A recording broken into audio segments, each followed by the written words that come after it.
Hello guys नमस्ते। आज हामी रिस्क र अनसर्टेनिटीको डिफ्रेन्सेस पढ्न गइरहेको छौँ। रिस्क भन्नाले चाहिँ we don't know what will happen but we can guess the chances.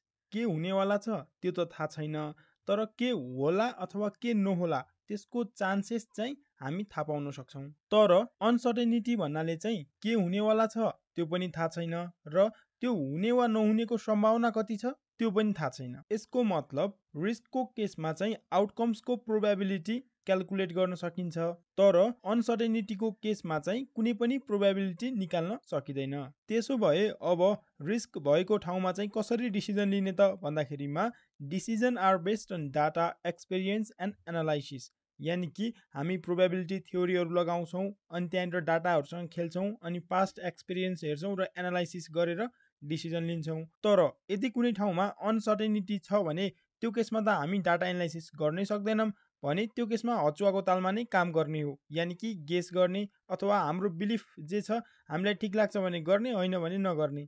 अब इक्जाम्पल हेर्ने हो भने हामी लुडो खेल्दाखेरिमा 1 देखि 6 अङ्कसम्म जे पनि आउन सक्छ भनेपछि मानौ कुनै पनि केसमा चाहिँ 1 नआउने चान्स कति छ त, 1 नआउने रिस्क कति छ त भन्दाखेरि 5/6 हुन्छ। त्यस्तै 1 आउने चान्स चाहिँ 1/6 हुन्छ। अनि अनसर्टेनिटीको इक्जाम्पल चाहिँ के हुन सक्छ त भन्दाखेरि हाम्रो विश्वमा अचानक कुनै नयाँ रोग आयो र त्यो फैलियो भने अब के हुन्छ त, कति मान्छे मर्छन्, त्यसको भ्याक्सिन आउँछ कि आउँदैन त्यो कुरा हामी केही पनि थाहा पाउन सक्दैनौँ, इस्टिमेट नै गर्न सक्दैनौँ। हो, त्यो भनेको अनसर्टेनिटी हुन्छ, त्यहाँनिर कुनै रिस्क हुँदैन।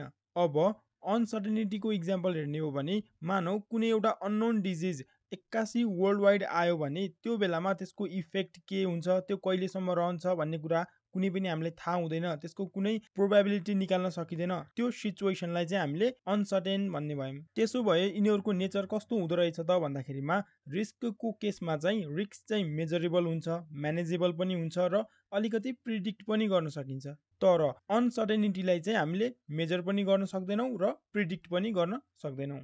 त्यसो भए अब यिनीहरूलाई कसरी म्यानेज गर्ने त भन्दाखेरिमा रिस्कलाई म्यानेज गर्न त सजिलो छ। हेर्नुहोस्, इन्सुरेन्स गरिदिने, हेजिङ गरिदिने अथवा डाइभर्सिफिकेसन गरिदिने। यो टर्महरू सुन्दाखेरि सिम्पल बुझ्यो भने राम्रो हुन्छ, तर डिपमा बुझ्नुको लागि म कुनै नेक्स्ट भिडियो बनाउने छु।